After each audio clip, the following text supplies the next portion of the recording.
Welcome back to Easy Off Grid. Today it is Tuesday, March 2nd, 2021, and it's 9 a.m. right now. It's been a little while since I've been up here. I think the last time I was up here was early January. I couldn't make it up due to the weather. We got quite a bit of snow here between January and now, and I didn't have the right tires on my truck, and the snow was pretty deep, so I didn't want to chance it.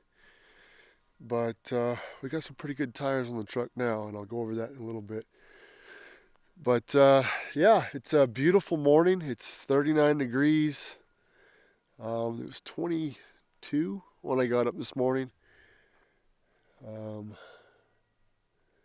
Yeah, it's just a beautiful morning, not too windy, just the way I like it. Perfect. So I'm going to be here for 2 weeks. Got a lot of work to do. Some I'm going to film, and some I'm not going to film due to privacy reasons. But the main goal here is to try to get my wood stove installed in there. I believe I have everything I need to do it. I've never installed a wood stove. I've used many of them growing up. We used wood stove and fireplace when I was a kid for heat, but never installed one. But I believe I have everything I need to do it. I don't think installing it's going to be a big deal. I'm going to be putting together a hearth in there, and kind of like a tile cover on the hearth. It looks like rock, but it's tile. I don't know if I got enough of that, so I may have to run back to Home Depot at some point and get some more.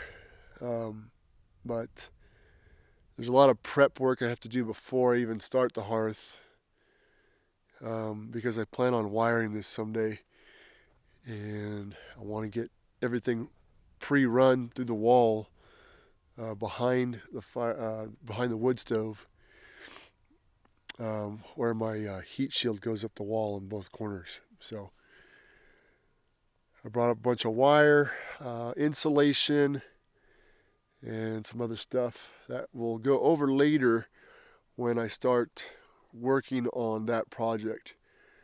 Today, well, first things first, I'm going to take my dog out for a walk.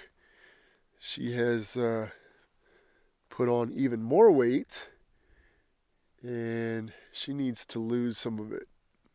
Come here, dog. Let's show everybody how big you are. Look at that big old freaking food blister. Look at you. You're huge. Anyways, I don't know what it is about her or German Shepherds. This is my second German Shepherd, and did the same thing, but she's the alpha at our house. She's the biggest dog. And when she's up here by herself, she'll eat once a day, a little bit of food, not much. And I think that's about normal for these dogs. But when she's at home, we have 3 other dogs beside her, and she will guard. We have 2 separate food dishes in the house, and she will guard them. She will go back and forth trying to fend the other dogs off.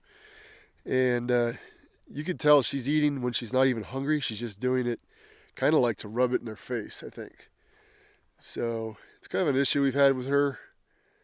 It's very difficult for us to feed the dogs separately. So I don't know. Got to figure something out with that. But anyways, we got to take her on a walk. And hopefully the next week or two she'll lose a little bit of weight out here. We're going to be doing a lot of walking. So yeah, I got a lot of work to do. I got to unload all this stuff over here from the truck and the trailer. We might get some weather on Thursday, maybe. We'll see. I hope not. I'd like it to be nice and dry out here so I can continue working, but we'll see. Yeah, we had a lot of snow here. I don't know if you can tell from the ground, but it's very soft and spongy. That's from all the snow and the freezing and thawing. So yeah, it's pretty loose over here. Hey, where'd you go, dog? Sadie?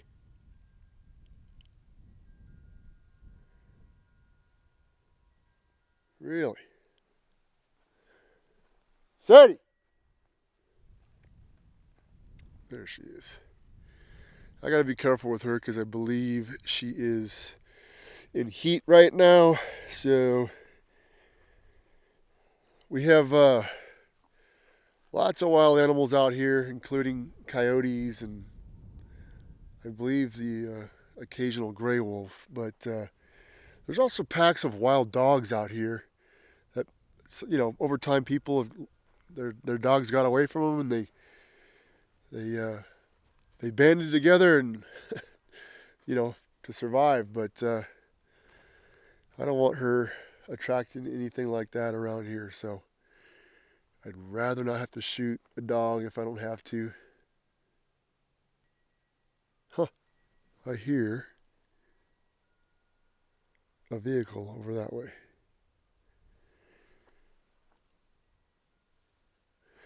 Don't hear a lot of vehicles out here. I'm really out kind of in my own little section out here on the ranch. I got one neighbor right over here, and he's generally only here on the weekends.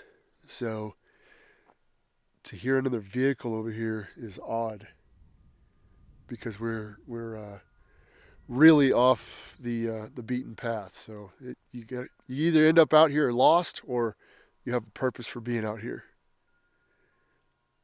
Anyways. Yeah, so after we take her for a walk, I'll probably unload some stuff. And the first thing I need to get started on here is my water situation. If you've been following my other videos, you'll know that I've got an issue with my freshwater tank on the trailer. It's got a leak in it somewhere, pretty severe leak. And I have not gone up under there yet and pulled the underlayment out and looked at the tank. My solution to that is going to be, and I talked about this in another video, but I bought another SureFlow water pump, which I'm going to mount probably right here. And from the filter, I'm going to go through the pump, and from the pump out to my city water connection on the other side of the trailer. And then have it connected to a 12-volt battery with a switch, kind of like I do over there with my off-grid laundry. And I have a, a hose heater, or it's a heated cord is what it is. I'm going to attach that to the hose. I got some insulation, a whole bunch of insulation. So try to keep it from freezing overnight, keep some of that warmth in.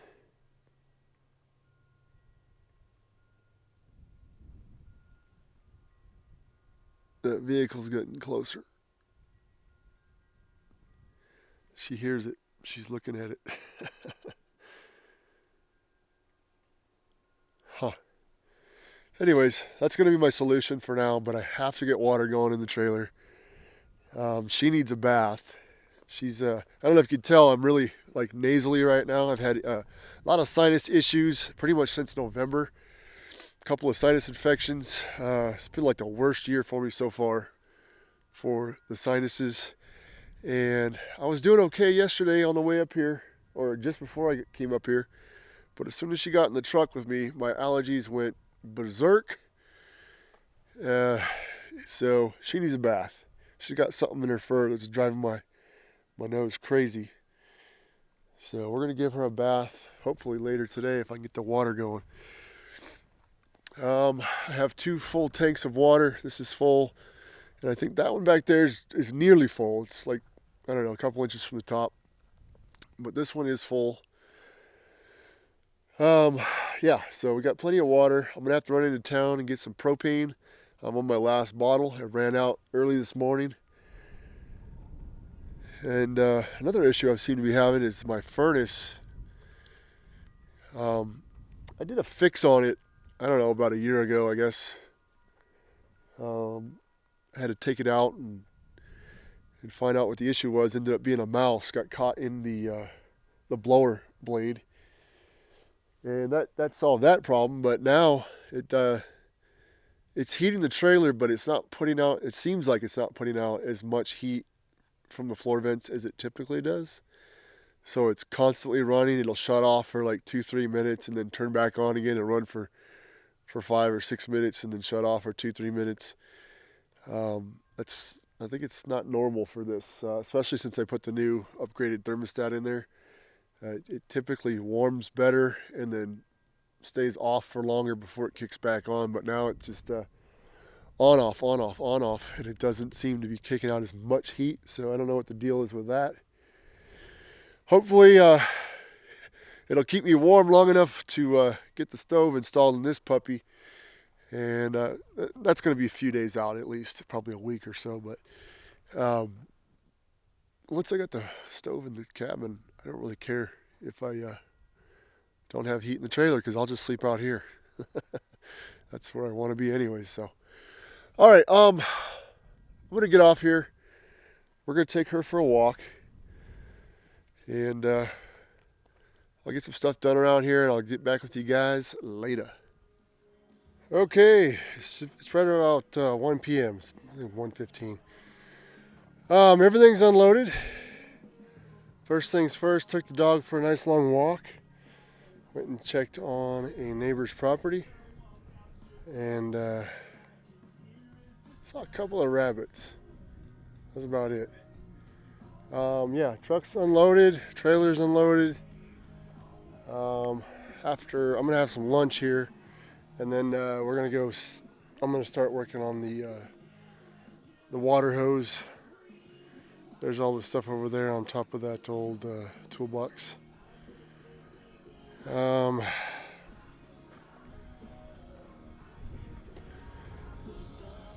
So had to buy a tile saw. I've been wanting to get one for several years. I haven't done tile probably, I don't know, 18, 17 years. It's probably the last time I did tile. I used to do a lot of it when I was in construction in my early 20s. Used to do a lot of remodels on apartment complexes and stuff like that, and used to tile kitchens and bathrooms and stuff like that. The largest tile job I ever did was a hair salon, beauty salon in Southern California. I think that was somewhere around 1,800 square feet. It was a double unit hair salon, so they took up the space of two different stores. They just removed the wall in the middle. It was a lot of tile, a lot of crazy cuts, but yeah, I don't ever want to do something like that ever again. Anyways, I haven't done tile in many years, and I've been wanting to get a tile saw because I know I'm going to end up doing some more tile. So got a small, I guess it's kind of small. The last one I used was a DeWalt, and it was much bigger than this one, but this is 7-inch. So hopefully it'll do what I need to do. It's a little loud. I got the music blasting over here. These are the tiles we're going to use. It looks like rock. That's going to be for the hearth, and then the walls behind. We're going to do like faux brick. We're going to do faux brick on the walls behind. I don't know if you guys can see in here. These walls back here. But the faux brick was just so dang expensive just for what it was. It was ridiculously priced. It would have cost me probably almost 3 times as much for the same square footage as that fake rock looking tile. So we just decided to do the whole thing, the hearth, and then the walls behind it, same thing. So I don't think I have enough tile for this. In fact, I don't think I even have enough cement board. It's going to be, I think it's going to end up being a bit more than I thought, but we'll see. I'll probably have to make a run into town somewhere and get some more tile and cement board. But I'll have enough to do the hearth. And then I can do I gotta get my stove on top, get the pipe out. I think I'm gonna go right through here. It's gonna come up and then go out the wall right here and then up. So yeah, we'll see how that's gonna work. I may have to bring the wood stove out to the close to the edge of the hearth for this hole to center up with the wall kit. So we'll see. Yeah, I haven't done one of those before, but I have everything that I need to do it. There's plenty of videos on YouTube on how to install wall kits. I think I have the adapters and everything else, so that's all sitting in there, and then those boxes over there. Got some insulation, some Romex, different gauge, and then this box is a big, huge roll of bubble foil. So after I run my wire through the wall, I'm going to insulate, and then I'm going to bubble foil over it and tape the seams. I'm going to do that the entire, well, not here. This is going to be an inside wall eventually when I add the kitchen outside there. But all the exterior walls are going to be insulated like that. Because I only have 2x4 walls. It's R13 rated. And I've had good success, and I've heard a lot of good success about lining your walls, your floor with the bubble foil. So I know it's very thin, but something about those reflective properties and that air gap, it really helps, I believe. So anyways, I won't get to any of this today. I again need to do the water, the what do you call it, hose for the water.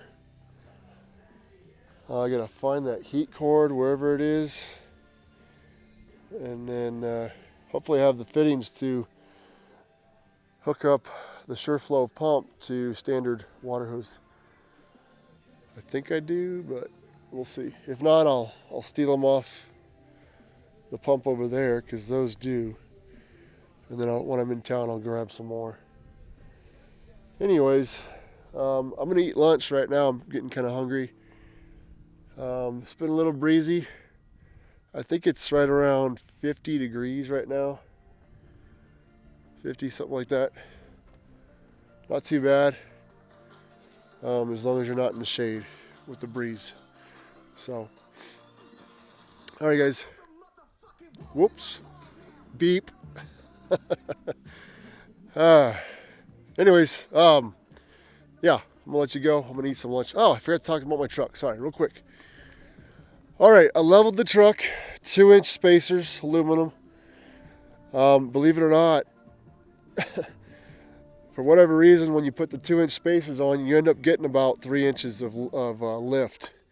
For some reason, that's just how it works. So the front is actually about 1/4 inch higher than the rear, but it's very hard to notice. I did order, and I have received the airbag kit for the back. I just haven't had time to put it on yet. I'll be doing that when I go back home in a couple of weeks. I took off the crappy street tires and got some Goodyear Wrangler Duratracs. I think these are going to work really well in the mud up here. I know they're only good for like 40,000 miles, if that, but it's kind of necessary out here. I went up a little bit in size, so the stock wheels were 32s, and these are like 33.4 or 33.3, so about 33.5 inches. I didn't really want to go 34 or 35. I think 35s I would have probably had to do a small lift or raise the front even more, and I really hate that stupid California truck look. Sorry guys, it's just not my thing. But I didn't want to lose too much gas mileage or torque. By going up an inch and a quarter bigger in diameter tire, and they're a heavier tire, I lost about 1 mpg, maybe 1.25 mpg. So not too bad, and the truck's not even broke in yet. It's got 2,000 miles on it. So I changed the oil. I know you're not supposed to, or they say not to change the oil for 7,000 or 7,500 miles. First of all, it's a new engine, new truck. It's going to have all the break-in greases and all that crap, and anything that gets honed off while all the metal parts are kind of fine-tuning to the break-in process. I didn't want that floating around in my engine for 7,500 miles, so I went ahead and changed the fluid. Ford comes with a semi-synthetic. I'm not big on any kind of semi-synthetic or standard oil. I only use full synthetic, and I ended up getting the Pennzoil Ultra Platinum 530. It is recommended for these EcoBoost engines because of the high pressures and the extreme heat.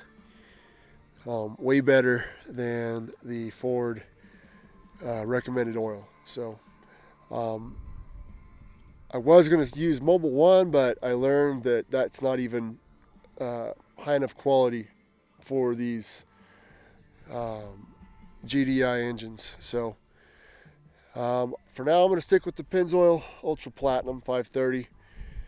I do know one thing: when I changed my oil to the Pennzoil Platinum, the engine got a little bit quieter, a little bit smoother idle, and a little bit quieter. It was an immediate notice as soon as I fired it up. So I'm using the stock Ford oil filter. It's probably one of the best filters you could get for these engines, and you don't need to get K&N or any of those other ones. The stock Ford oil filter is a really good oil filter. So and they're cheap. They're like $4 or $5.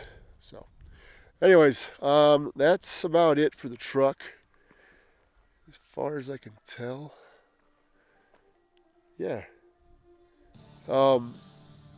Really good ride with the 2-inch and the bigger tires. Oh yeah, I didn't lose much power either with the larger size tire. Just about the same amount of torque, just a little bit on takeoff, just a hair. But as soon as you put the foot on it, this thing just rips. So, anyways, yeah, probably gonna end up putting a catch can under the hood. I know these are the 2020s. They have the dual injection, so they say that's really not an issue anymore with the valves getting cooked. But I'll probably still do it anyways, because I saw a guy on YouTube with a 2020, and he put a catch can, and he was catching a bunch of crap that came through before it went and got reburned. So definitely putting a catch can on my wife's F-150. It's a 2014 for sure. I should have done it years ago, but I didn't know about it. But her truck only has 50,000 miles on it. It's a 2014, so she doesn't drive very much. So most of it's city driving, unfortunately. But yeah, catch cans, good oil, bigger tires, airbags. That's about it. And then the trifold hard tonneau cover. I think that's about it, guys. It's a good little truck. I like it. I'm going to try to take care of it. All right, lunchtime. I'll get back with you guys later. All right, guys, it's just after 4 p.m. Good news and bad news. I got my little water system set up here. Just use a washer hose into the pump for wiring a little switch. Not going to turn it on because that leads into the bad news. Anyways, another hose runs around. Oh, the switch is wired into my trusty old battery that I brought back to life. Works great. Anyways, hose comes around and goes into my city water connection. I was going to make sure everything worked first, and then I was going to insulate it and with the heat cord and all that. I don't know if you can see it, but there is water dripping from under my trailer. So as soon as I turned that pump on, I could hear water running, but I didn't know where it was. So I ran inside and I couldn't see anything. Came back outside and now it was pouring out from underneath the trailer. So, bathroom's right here. This is the bathroom. Bathroom sink is right on the other side of this. When you look into the cabinet, you can see the two shower nozzles, outdoor shower nozzles, and you can see this just below. And they all tie in that cabinet. And then this one, after it ties in with the PEX line for this faucet, the sink in the bathroom, it tees off and goes through this little compartment in the bathroom on the floor. It goes this way, and then, I don't know, behind the tub or under the tub. Tub is right there. And this is where majority of the water was coming out. Some of it eventually made its way to the other side and started dripping out over there. But most of it was right here. So I got something came loose in there, I guess. I don't know. I've never used the city water connection before, ever. I've never gone to a campground or had it running at my house. So had no idea that there was an issue with it. So I don't know what to do. My tank is busted, and now my city water line inside somewhere under the trailer is busted. I don't have water. Frickin' son of a... So, I guess tomorrow, after it warms up a little bit, I'm probably going to climb under there. This is not what I wanted to be doing with this 2-week trip, but I guess I'll climb under there and start removing that. There's like a plastic skin, about a 1/4 inch thick. It's kind of a rigid plastic. Anyways, I'll start unscrewing it and looking up inside there, see if I can see anything. Joys of owning an RV. Whatever. Anyways, that's all I've really done other than what I talked about earlier today. Man, what a bummer. Son of a gun. Yeah, so that's all I've got for today. I'm not going to do anything else. I'm certainly not climbing under there now. It's getting chilly and it's wet under there. Hopefully it'll freeze overnight and then kind of evaporate tomorrow.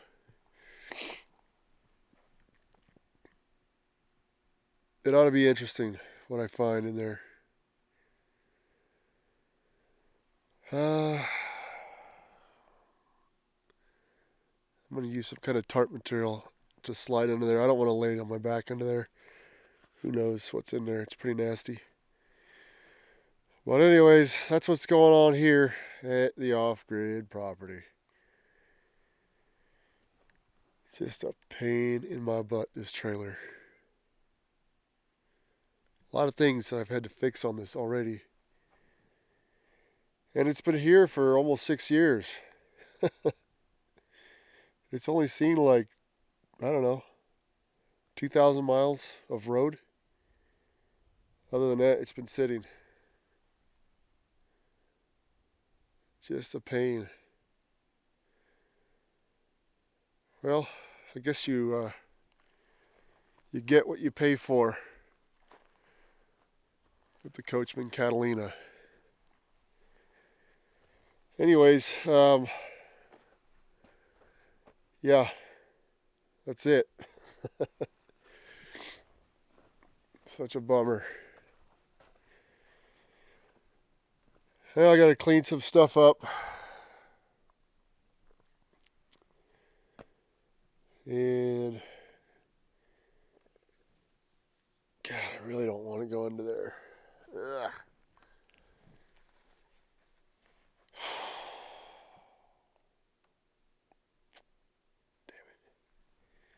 Anyways, I'm gonna clean some stuff up and throw the music back on and try to not worry about that right now. Probably take the dog for another walk. Something like that. So, all right, guys. I will get back with you guys tomorrow. Hope you guys had a great day. Stay healthy, and I'll see you in the next video.